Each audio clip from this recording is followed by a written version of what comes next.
I'm Aaron from PhoneDog.com, and part 2 of the Apple iPhone 5 full video review starts right now.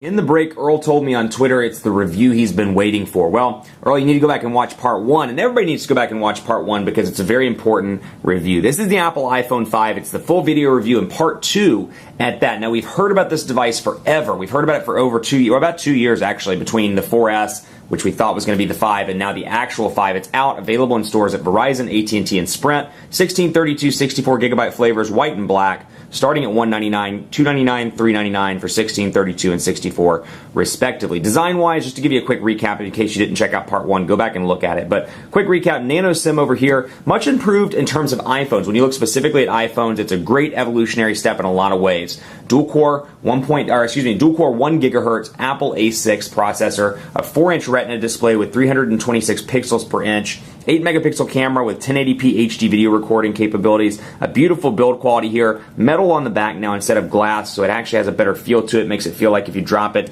it might not break as easily as the 4 and the 4S, and that 4-inch display makes it feel kind of like a TV remote, but you do get used to it over time. A couple of changes here, Apple's Lightning port, which looks a little bit different, and I'll bring it in so you can take a look at it if you don't have one, or you didn't buy the iPhone, one of the 5 million people that bought the iPhone this weekend.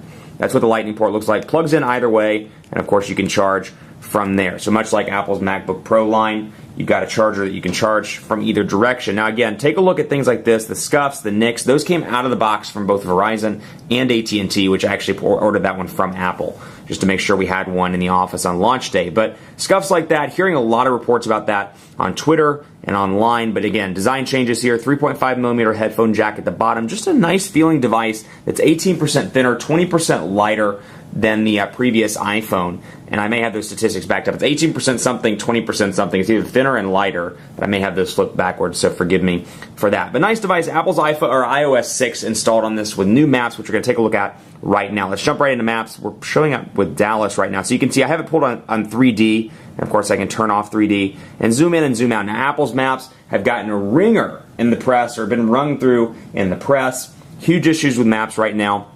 For the most part, I've been relatively, I wouldn't say impressed, but I've been relatively decent with maps. I haven't had any major issues. I've used it over the weekend to navigate to some places and haven't had a problem. Let's get over where I'm at in Uptown Charlotte and bring that in so you can take a look. Of course, I can make it 3D, and you should see some buildings pop up here in just a second. There are some buildings uptown, I promise. Well, this probably is a perfect case. Let me see here if I can get this focus in. Of course, you can twist it around, zoom it around as you see fit. So it's going to be a great solution once it's implemented. That said, it's probably not the best right now in comparison to Google Maps in particular. So obviously there's the Panther Stadium, and you can see I'm running on 3D right now with the checkerboarding as it's loading. Verizon's LTE nice and fast, as is AT&T's in the Charlotte metro area. I haven't had any problems with either of those, and like I said, I've been testing both. I bought demo units for PhoneDog on both Verizon and AT&T, and I've been relatively impressed. Talk quickly about battery life as well. 82% right now. This is packing a 1,440 milliamp hour battery. Standby time, I believe they quoted 8 hours on LTE, and talk time of 8 hours, standby time of about 9 days. And so I've been really impressed thus far with LTE. They've done a great job of maximizing it and keeping the power consumption low. Even on Verizon, which has a historical issue with battery drain with their LTE handsets. Both AT&T and Verizon, not only do they charge incredibly fast, which is something I miss about the iPhone, charge from 50% to 100% in like 30 minutes. It's a great feeling. If you're quick, you're on the go, you need a quick charge in the car, a quick charge in the office. It's really nice to do that quick charging thing, and the Lightning port works relatively well, although you have to buy, obviously, new accessories if you're an iPhone fan. But, been impressed with that. 1,440 milliamp hour battery. It sounds small, but overall, been pretty impressed thus far. I'm getting about 12 hours, 12 to 14 hours with moderate use, which is, in my book, pretty impressive. And because of how quickly it charges, I don't think about it as much, which is nice, as opposed to something like the One X, the Galaxy S3, these other competitors that take forever to charge. So that is something to keep in mind. Otherwise, maps here, we'll take a look. 3D down here at the bottom, and of course I can zoom in on where I'm at. Let me pull out and take a look at the map navigation here. We'll do a current location to, let's do current location to Dallas, away for Verizon's LTE to load up. So obviously it brings up right here your map, and of course it brings up a couple of different routes. You can bring up Route 1 or Route 2, and I can already tell you Route 2 is taking 40 to 30. So PhoneDog Charlotte is moving to PhoneDog Dallas later in the year. So That's what I was looking at in the maps over the weekend. But you can see here, first of 2 suggested routes, and then of course you got that. And then Passbook as well. I'm actually going to bring in the AT&T one for Passbook so you can take a look here at it, because this is what happens when you load it up. Passbook is the coolest application that is not really that functional right now. Passbook's great for people like me. I flew 107,000 miles last year for work, and it's great to have your boarding passes all in one place, your tickets, your store cards, your coupons. This integrates with Walgreens, with United, with American, with Delta. Hopefully US Airways will pick up an app pretty soon, although I switched over to American earlier in the year. But you can see Live Nation, Lufthansa, MLB, Sephora, Target, and you can integrate these things in. The downside to it is the only one that I can really get to integrate in well is the Walgreens one. I'm going to pull it up on Passbook and hide my my barcode here so you can't scan my Walgreens and get points. How dare you? And then of course you can see Walgreens pops up on the Passbook over here, but it doesn't pull up any sort of United stuff or any sort of American stuff unless you have tickets that day. At least I can't figure out a way to get it to integrate in. I would love to be able to open this up and just see United, American. So it's like American, 70,000 frequent flyer points.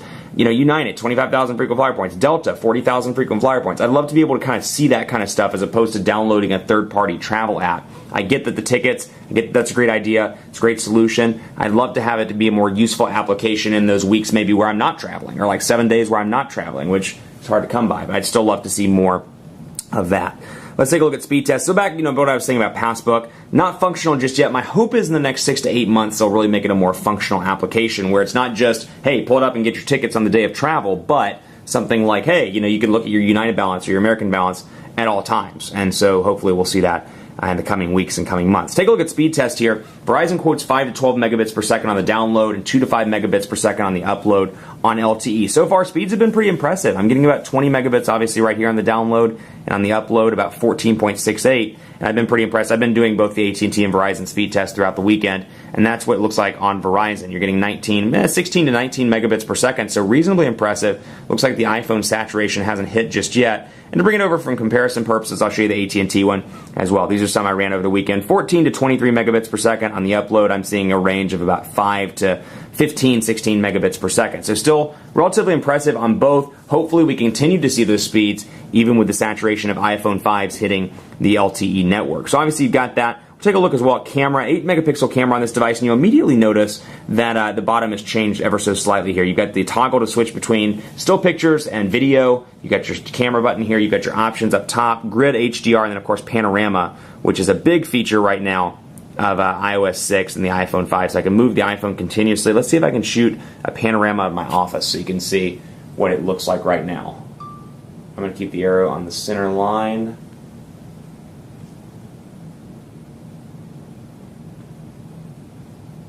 And let's, bam. Okay, so there's my panorama, and that's what my office looks like. So you can kind of see, zoom in here, this is what's going on in the background right now. There's my whiteboard, so you can see that. Bring it over to landscape mode so you can take a look. My chairs, and of course scrolling over to my bookshelf, and then of course the picture there on the wall. So panorama is impressive, but then back into camera, I want to show you some more. And again, the touch responsiveness thing I talked about in part 1 in full effect right there. It's really annoying, and I hope they fix it, like I said, with software updates. But camera is very impressive. They made some minor improvements to the camera all around in the iPhone 5, and pictures have been pretty fantastic. I'll bring over the Lumia, or some people on the internet call it the Lumina 9000. Of course, I can focus in. When I let go, take the picture. I'll bring over some text here so you can see that as well. And I'm pretty close to the text. So overall, like I said, been pretty impressed with the camera. It definitely is on par with the One X and the Galaxy S3, but still, again, it's one of those things where it's not really that amazing. It's not like that much better. Whereas we looked at the 4 and we were like, the 4 had a killer camera and nothing on the market could compete with it. Now it's got some competitors that are doing equally well. So it's like, now it's less of, well, I don't want the iPhone or the iOS ecosystem, but the camera's awesome, but whatever. And you had to go with the iPhone. Now it's like, I don't want the iOS ecosystem, fine. There are 2 or 3 other Android devices that have equal specs, in my opinion, as the iPhone 5. So the competition is definitely caught up, and in a lot of ways, Apple is playing catch-up. I'll show you the App Store as well. We'll take a look at this. You can see improvements over here looks different. I have Target loaded up. I actually get rid of this so we can go back and see Featured, Charts, and Genius. So obviously it looks a little bit different. This is something they covered. Apple Apps, we'll close out of that really quickly. They covered this in the keynote in San Francisco when they announced the iPhone 5, but you can see the differences here. CNN's app is actually pretty impressive, and it's optimized for the 4-inch display, and I'll show you in just a second what a 4-inch one looks like versus the old 3.5-inch applications that haven't been optimized. But you've got Genius, you've got the ability to search, and when you search for something, we'll go to CNN, for example, and you'll see it'll pop up in kind of a card-like format here. So obviously I have that one already downloaded, Sirius, and I can scroll over and access those like that. So the overall implementation of the App Store, a little bit different here. And of course, I can open and go straight to CNN, or I can click on it and see details, reviews, and related, and more. So I go over here and see screenshots of the actual application, the description, the information, developer info, version history, and of course reviews and the related applications as well, what customers also bought. And it's pretty quick and easy to use. So nice improvements here. It seems like, again, it's a nice improvement. I would love to see, with updates, not having to enter my password. I think it's absurd for a free update that I still have to enter my password to the App Store to download an application. That said, other than that, it's a nice improvement. And it's nice to see them kind of gradually improving, but I think they're going to have to do more than just that. And also weather, show you some minor updates here. Weather application looks a little bit different. You've got your ability to go through today's hourly highs, and then of course you've got highs and low for the rest of the week, and then of course you can customize like you could in old versions, where you can see the different weather configurations. Another big thing for me, and I haven't really configured it on this device, but the VIP inbox, and you can see, go to Fandango for example, and let's go in here and see, let's go over to here and you can see VIP. The VIP inbox is nice, and I can move over stuff that I think is important there, and that's a nice touch. But again, just really optimizing that 4-inch display. It's nice to see it here. Of course, pinch to zoom still in effect, and no real changes here other than the actual header color, but still, it's nice to see those changes. There's me apparently. Oh, I was unboxing the Galaxy Victory 4G LTE. So impressive all around there. Impressive with iTunes as well. Let me pull this out so I can actually see it.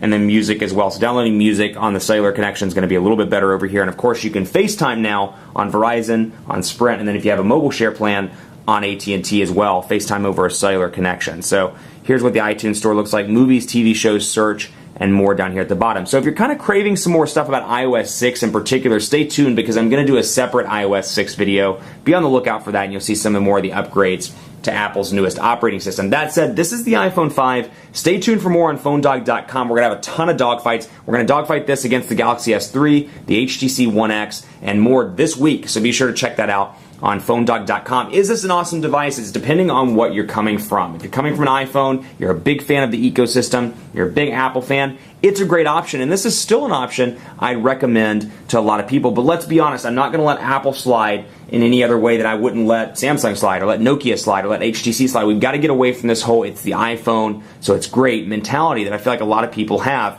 There are some major issues with this phone. I'm seeing little staticky things across the keyboard. The touchscreen responsiveness isn't great. I'm having issues with that, and of course the build quality. Taylor's having issues, and I'm having some issues on the review units with scratched build quality or scratched aluminum out of the box. These are kind of things that you wouldn't expect, and of course the maps issues as well. You wouldn't really expect from Apple. That said, I'm going to hold them to the fire. Those are some serious problems, and I hope to see those fixed in a future software version, obviously with the exception of the scratches. I hope they just fix that all around. But major issues, and again, is the best smartphone on the market? For some people, of course, it's great. Their business is far more diversified, but I really see a lot of similarities to RIM. They've got to enhance and make their products better and really evolve and update, as opposed to just making something that's kind of the same, a little bit lighter, a little bit thinner, but kind of the same. So I'm going to hold them to the fire with that. Are there better options on the market overall? Depends on what you want, but I do think there are some better alternatives. I mean, the Galaxy S3, the One X, and the iPhone 5 are neck and neck. I don't really see the iPhone 5 as dramatically better than those two Android devices in particular. And there's some great choices depending on what price point you want to go with. Is it awesome for an iPhone user? Yeah, it's a great update. It's thinner, it's lighter, it's faster. iOS 6 is nice. But again, Android's caught up. And Apple, I think, realizes that. So my hope is for the next version of iPhone, iPhone 6 or 5S, they make a design that's a little bit different, and they update iOS 6. Keep it locked on PhoneDog.com for continuing coverage on this device. The Apple iPhone 5 is here. Lots of dogfights. Keep it locked at PhoneDog.com and on Facebook at Facebook.com/PhoneDog. Join the greatest tech giveaway ever, where we give you the opportunity to win a smartphone at Facebook.com/PhoneDog. Hit me up on Twitter as well. Let me know what you think of the iPhone. You think it's great? You think it's terrible? You're a Windows phone or an Android fanboy. You love that stuff. You think it's terrible? It's crapple? It's blah, blah, blah. Let me know. PhoneDog_Aaron on Twitter and on Facebook at Facebook.com/PhoneDogAB. Thanks for watching. Much more coverage to come on Apple's flagship product, the iPhone 5, which has sold 5 million of them this weekend. So obviously, it's off to a good start. Stay tuned for more on PhoneDog.com. We'll see you next time. And Kelly Martin just told me he stayed home to watch my iPhone 5 review video. So Kelly, this is for you. Woo, doggies!